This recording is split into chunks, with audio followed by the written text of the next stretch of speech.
করে নিজের নিত্যকর্ম শেষ করে যে হনুমানকে লক্ষ্য করে এসেছিলেন, ঘর থেকে বেরোবার সময় ওনাকে একটু ধ্যান করে প্রণাম করে নেবেন, হাতে এইসব বস্তু নেবেন, একা যাবেন। এতে একটা নিয়ম আছে, কেউ রোকে না টোকে,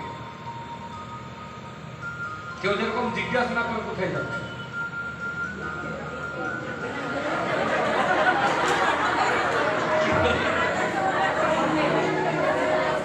আগে থেকে বলে রাখবেন আমার কালকে পুজো আছে, আমি একটু পরে যাব। কেউ যেরকম যাবার সময় পিছন থেকে না ডাকে, ছটাছট বেরিয়ে যাবে। আরে বাবা, রাস্তায় দেখা যাবে, আপনি একটু ফাঁকা জায়গায় কোথায় হনুমান, আপনার দুঃখটা আপনি জানাতে যাবেন, লোককে না বলে। প্রত্যেক বস্তুতে একটা নিয়ম থাকে। তারপরে যাবেন হনুমান, ঠিক আছে? এক ঘটি জল নিয়ে থাকবেন। আচ্ছা, কেউ জিজ্ঞেস করলে ওরকম কিছু ক্ষতি নেই, কিন্তু সাবধান হবে যেরকম বেশি কেউ জিজ্ঞাসা না। আপনি হনুমানের কাছে যাচ্ছেন, শ্মশান টশানে গেলেন, সেগুলো কেউ জিজ্ঞাসা করে দিলে কাজে বৃথা হয়ে যাবে।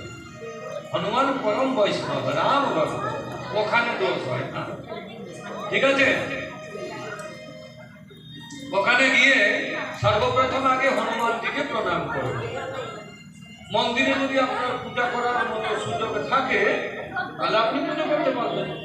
যদি পুজো করার মতো সুযোগ না থাকে, গেট বন্ধ থাকে, তাহলে আপনি বাইরে, যেখানে গেট বাইরে যদি ছোট পাহাড় থাকে না, সেই জায়গাতে একটু জল দিয়ে ধুয়ে দিলেন।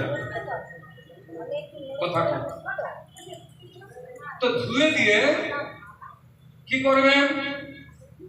হনুমানকে লক্ষ্য করে একটা সুপারি আর 1 টাকা একটা কয়েন নিয়ে থাকবে, সেখানে রেখে দিলেন।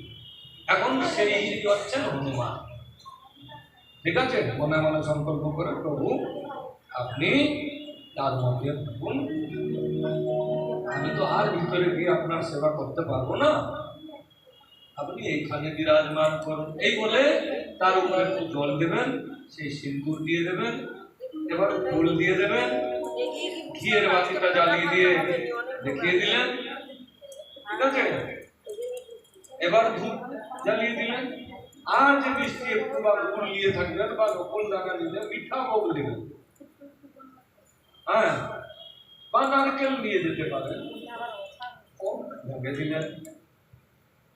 ভোগটা লাগিয়ে দিয়ে সেই সুপারির উপরে আপনি সেই ফুলটাকে রেখে দিলেন, হয়ে গেল আপনার কাজ। এইবার মূল কাজ চলে আসুন। এইবার লেবুটা বের করবেন, ধুয়ে দিলেন, ধুয়ে মস্তকে লাগাবেন, একটু সিঁদুর, সেই সিঁদুর লাগিয়ে দেবেন। এটা হচ্ছে মেন কাজ।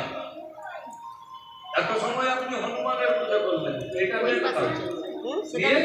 মনে মনে হনুমানকে চিন্তা করবেন আর বলবেন, হে অঞ্জলি লাল, हे वायु पुत्र, हे पवन पुत्र, যা আপনার স্মরণ আছে, আপনি রামকে বিপত্তিকে উদ্ধার করেছিলেন। শব্দটা কি? রামচন্দ্রকে, ভগবান রামচন্দ্রকে বিপত্তিকে উদ্ধার করেছিলেন, প্রথম শব্দ বলবেন। দ্বিতীয় শব্দ বলবেন, আপনি লক্ষ্মণকে প্রাণে বাঁচিয়েছিলেন। ওকে এরকম একটু উৎসাহমূলক কথা না বললে ওর গাটা গরম হবে না। সূত্রগুলো ভালো করে বুঝে নিতে হবে। আপনি লক্ষণকে প্রাণে বাঁচিয়েছিলেন। রাতারাত যদি বিসর্জ করেনি, নাম তো হনুমান। সূর্য উদয় হলেই লক্ষ্মণ আর বাঁচত না। কে গেছিলেন? হনুমান। এ শব্দটা বলবেন। আর 3 নম্বর শব্দ বলবেন, আপনি মাতার সীতার মান সম্মানকে রক্ষা করেছিলেন। সীতাকে ঠাক করেছিল হনুমান। ঠিক সেই রকম আমার বিপদ আপদ, আমার উপরে যত প্রকার ক্রিয়া কর্ম, বুদ্ধি গুণী, জাদু টোনা যা কিছু হয়েছে, আপনি নিজের দিকে টেনে নিয়ে তাকে ধ্বংস করে দিয়ে আমাকে সুখে মুক্ত করুন, আর আমার মনোবাসনাকে আপনি পরিপূর্ণ করুন। এতটুকু বলে সেই লেবুটাকে হনুমানের চরণ থেকে মস্তক দিয়ে 7 বার ঘোরাবেন। এই ক্রিয়াগুলো কিন্তু খেয়াল রাখতে হবে, এতে ভুল হলে কম হয়ে যাবে। এই শব্দ আর এই ক্রিয়া কতবার ঘুরাবেন? 7 বার ঘুরাবেন। আর 7 বার ঘুরিয়ে লেবুটাকে ধরবেন, ধরে হনুমানকে 5 বার প্রদক্ষিণ করবেন। সে লেবুটাকে ধরে কতবার পরিক্রমা করবেন? 5 বার পরিক্রমা করে হনুমানের সামনে যখন আপনি উপস্থিত হবেন, সামনে থেকে নিয়েছেন তো 5 বার যখন হয়ে যাবে তবে ব্রেক করবেন না, এইবার হনুমানের পিছন দিকটা চলে যাবে, মন্দিরের পিছনটা। ঠিক আছে, তাহলে 5.5 বার হয়ে গেল। ওইখানে অ্যান্টি ক্লক মানে ঘন্টাটা এই দিক থেকে এইভাবে এরকম ঘুরে কাঁটাটা, কিন্তু আপনাকে লেবুটাকে এইভাবে ঘুরাতে হবে। ঘন্টাকে উল্টা দিকে করলে যেরকম হয়, আপনার মাথা দিকে উল্টো ভাবে ঘুরাবেন। এইটা কিন্তু সোজা ভাবে ঘুরছে, এইভাবে ঘুরাবেন 5 বার। কতবার?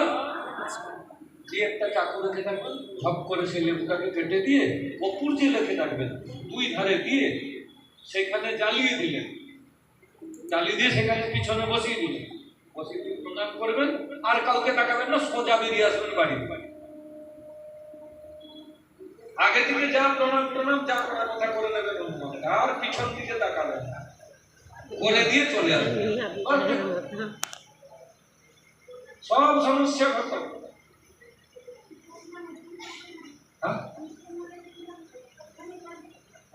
হ্যাঁ হ্যাঁ, তো হনুমানের জন্য, আপনার জন্য নাকি ভোগ লাগিয়ে দিয়ে অল্প নেবেন।